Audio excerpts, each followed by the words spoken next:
जिजाऊचा शोभा झाला. ज्याला स्त्रीबाई म्हणून कळाली तो मुक्ताईचा ज्ञानदेव झाला. प्रत्येक महान व्यक्तीच्या जीवनात आणि यशात स्त्रियांचा वाटा असतो. म्हणून स्त्री शक्तीला माझा सलाम. भारताच्या आदरणीय शिक्षिका क्रांतिज्योती सावित्रीबाई फुले यांच्या स्त्री शिक्षण कार्यामुळे स्त्री आता प्रत्येक क्षेत्रात कार्यरत आहे. अशा क्रांतिज्योतीच्या जीवनावर आधारित नाटिका घेऊन येत आहे आमच्या जिजाऊचे बालकलाकार. नाटिकेचे नाव आहे सावित्रीबाई फुले. नमस्कार मित्रांनो, प्रस्तुत नाटिके स्त्री शिक्षण इतिहास म्हणजे स्त्री शिक्षणाची सुरुवात कशी झाली आहे हे आपण बघणार आहोत. काय बाई, आज आपण पाहतो पुरुष मुले शाळेत जातात, शिकतात, पुस्तके वाचू लागतात, पण मुली का जात नसतील बरं? अगं बाई, तुला माहित नाही का स्त्रियांच्या शिक्षणाला परवानगी नाही, त्याच मान्यता नाही. स्त्री जीवन म्हणजे फक्त चूल आणि मूल एवढंच चौकटीचं आहे. पण बाई, आपल्याला पण शिक्षण मिळायला हवे. शिक्षण हे समाज परिवर्तनाचे माध्यम आहे. काही विशेष लोकांच्या शिक्षणाने समाज बदलणार नाही. त्यासाठी सर्व नागरिकांना व गरिबांना, स्त्रियांना, मुलींना शिक्षण मिळायलाच हवे. तेव्हा खऱ्या अर्थाने समाज बदलेल, क्रांती घडेल.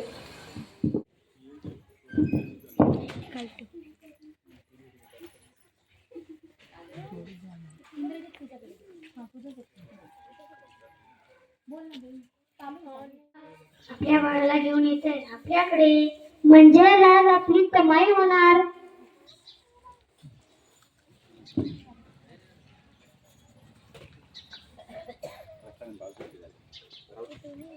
बाबा माझ्या बाळाला वाचवा, बाबा माझ्या बाळाला वाचवा.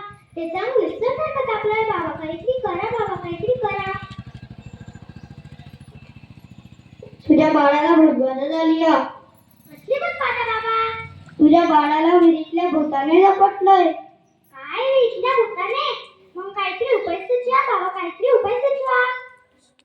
तुझ्या बाळासाठी बळी द्यावा लागेल, म्हणजे एक बकऱ्याचा नैवेद्य द्यावा लागेल. ठीक आहे बाबा, मी माझ्या बाळासाठी वाटेल ते करेल, पण माझा भाऊ वाचलंच पाहिजे. बाई, तू काळजी करू नको, सगळं काही चांगलं होईल. बाबांवर विश्वास ठेव, थोडा धीर धर. कसा धीर धरू बाबा, कसा धीर धरू?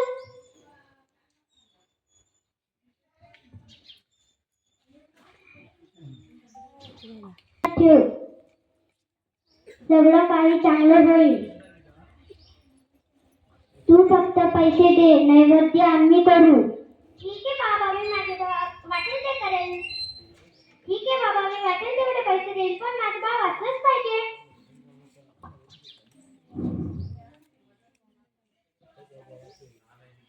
हे घ्या महाराज, बाळाला दिवसातनं 2 वेळेस लावत जा.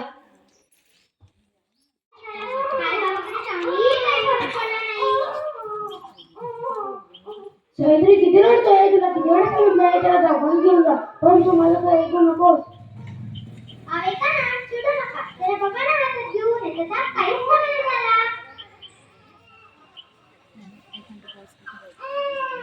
अरे जमेल का? नको त्यातलं, अशी कशी का बोलतेस तू? हो, पण काहीतरी करा ना. बाळा लवकर करून त्यांना बोलवा. काय करतेस तू? विश्वास असतो. आज विश्वास ठेवा, मी याला देवाच्या अंगाला लावल्यामुळे त्याचा ताप पण अगदी थंडी पडल्या, कपाळ पण अगदी थंडी पडल्या. बघा ना जरा, उठ ना माझं बाळा, तुझी आई त्याला बोलवते. उठ ना पिल्लू, तुझी आई त्याला बोलवते. उठ ना माझं बाळा. असं आहे, असं गपचूप काय आहे? जरा बघा ना हातात देऊन. तुझ्या शिक्षितपणामुळे आज आपलं बाळ गमावलंय. काय? मी नाही मी शिकेल, मी नक्की शिकेल. कारण आता कोणी आईला उपचाराचे कमतर आपल्या बाळाला मुकावे लागणार नाही. मी शिकेल, मी नक्की शिकेल. शाबास सावित्री, शाबास. मला तुझ्याकडून हीच अपेक्षा होती. काय करायला सांगा ना. तर अशा पद्धतीने सावित्रीबाईंनी ज्योतिबा फुलेकडून प्रेरणा घेऊन जो प्रसंग त्यांच्यावर आला तो प्रसंग इतरांवर येऊ नये म्हणून सावित्रीबाईंनी स्त्री शिक्षणाचा विडा उचलला.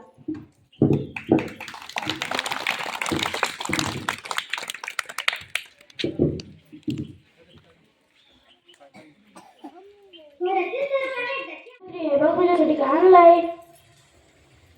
ते काय आहे की? कसं काय करते? पुस्तक आहे, याचं वाचन कर. तू मला लग्नाच्या वेळेस वचन दिला होता, आता नाही म्हणू नकोस. हे तुला करावंच लागेल. आजपासून तुझा अभ्यास सुरू. हो, हो पण लोक काय म्हणतील, किती बदनामी होईल आपली, लोक तू करतील आपल्यावर. दुसऱ्या घराच्या कामातच बऱ्या वाटतात, असं जाऊन नाही हो. हो रसुदाई पुस्तके तुला लई का माहिती. माझी शाळा का रडतो, हे सगळं बाई त्याच्यात लय टाकलंय. सावित्री, अगं सावित्री, किती रडते ग तुझं बाळ, काय झालंय त्याला? होय ग पारू, रात्रीपासून लय रडायला लागलोय. बघ बाई ठाव कंबीला टाकलोय. सावित्री, याचा अंतर इस्तवाणी तापलंया. आता मी काय करू. सावित्री, इतर भूतबाधा आहे, भूतबाधा. काय भूतबाधा, माझ्या लेकराला भूताने झपटलं. हे नाही नाही तो होऊ शकत नाही. हो सावित्री, असंच झालंय, याच्या पापण्या बघ कशा लाल झालंय. आता मी काय करू, मी पण घरी नाही. सावित्री, आता तू वेळ वाया घालवू नको, रडत बसू नको. आपल्या गावाबाहेर एक मांत्रिक बाबा आले, लय जाणीव उपाय करतात, त्याला त्यांच्याकडे घेऊन जा, वाटेल तर मी येते तुझ्या संग. होय होय, चल लवकर, माझं लेकरू लय तापलंय.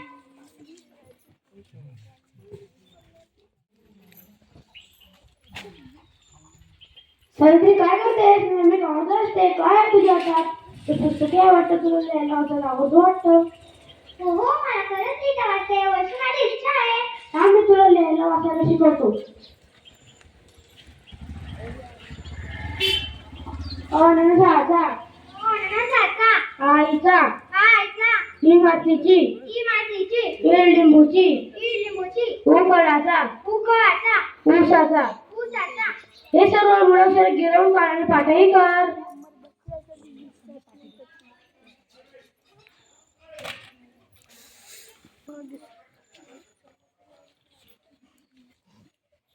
हे बघा सर, मग अक्षर गिरवली ते माझे पाठही झाले. छान छान, आता तुला वाचन सराव करायला हवा. हो हो, आता मी वाचन सराव करेल.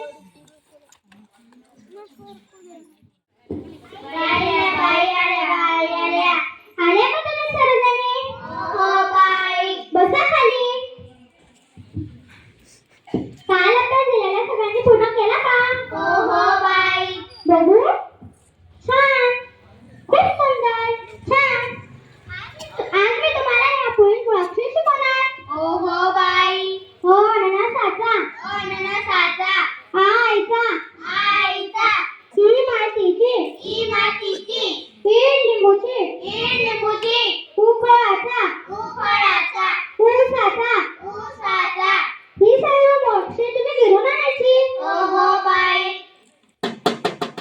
लिहू लागल्या, हात कपवण्याचे बिडेवाला आणि येथेच मुलींची पहिली शाळा सुरू करण्यात आली. हा बघा पहिला प्रसंग. आले का तुम्ही सर्वजणी? हो बाई. बसा खाली. आज मी तुम्हाला मुळाक्षर शिकवणार. हो बाई. अननसाचा. अननसाचा.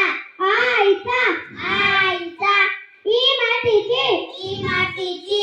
ई लिंबूची. ई लिंबूची. उकळाचा.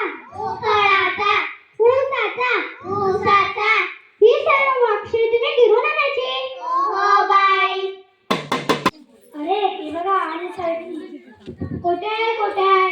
ते बघा ती आली. तिला काल सांगितलेलं होतं शाळेत जाऊ नको, मुलींना शिकवू नको, ती काही ऐकत नाही. ते कसं झालं, जवळ होते माझी शेत.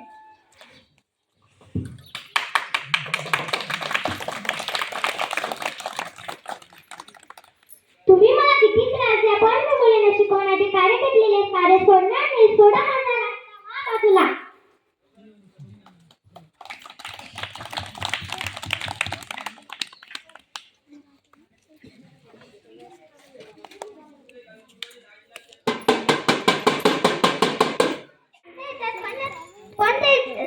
पण इतर जे स्त्रिया आहेत त्यांना शिक्षणाचा गरज असता नाही. त्यांच्या मनात वाचनाबद्दल लिहिण्याचं असते. त्यांना असे वाटते की आम्हाला लिहिता वाचता यावं. जेव्हा त्यांना लिहिता वाचता येईल तेव्हा माझ्या शिक्षणाला खरा अर्थ असेल. त्यांना शिक्षणाच्या प्रवाहात मुली शांत बसणार नाही. शिक्षणाचा विडाव चाललाय, तो बरोबर कौतुकास्पद आहे, पण समाजात मुलींच्या शिक्षणाला मान्यता नाही. आपल्याला सामाजिक वेगवेगळ्या समस्यांना सामोरं जावं लागेल. हो बरोबर आहे, पण आपल्याला मुली शांत बसून चालणार नाही. आपण याला समोर गेलोच पाहिजे. आपण मुलींसाठी स्वतंत्र शाळा निर्माण करू. हो हो.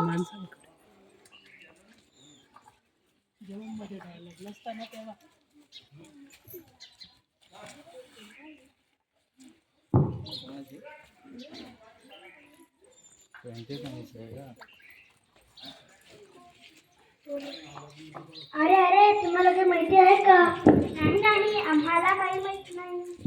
भले सावित्रीबाई फुले आणि ज्योतिबा फुले यांनी मुलींची शाळा सुरू करण्याचे ठरवले. आपण मुलींची शाळा कदाचित सुरू होणार नाही. नाही म्हणजे नाही. आपण मुलींच्या विरोधात जाणार नाही. ताराबाई, सखूबाई, इकडे आ.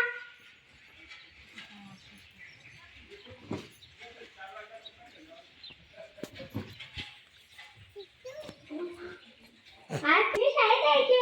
नाही, शाळेत येणार नाही. नाही, रीतीप्रमाणे स्त्रियांनी शिक्षण घेऊ नये. हो बाई, यामुळे आम्ही शाळेत येणार नाही. जसे पुरुषांना शिक्षणाचे अधिकार आहे तसे स्त्रियांनाही मिळायला हवे. आपल्याला स्त्रियांमध्ये बदल घडायचा असेल तर आपण शिक्षण घेतलेच पाहिजे.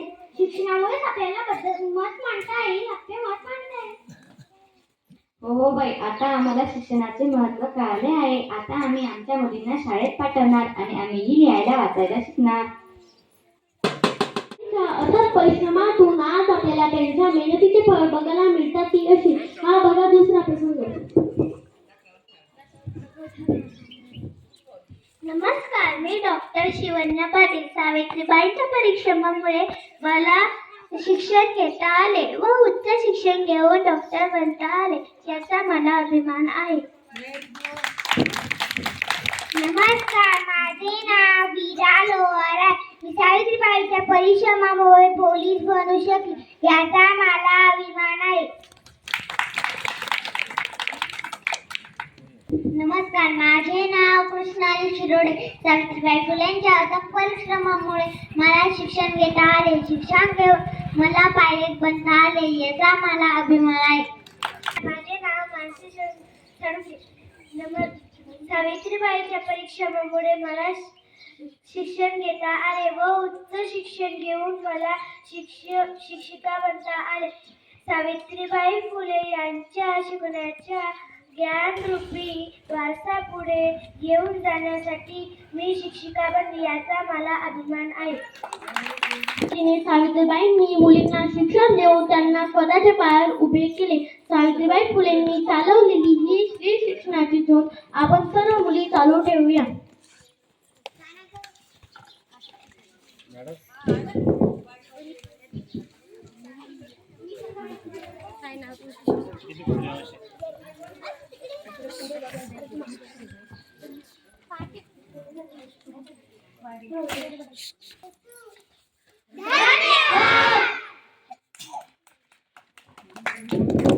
सावित्रीबाई फुलेंचा सावित्रीबाई फुले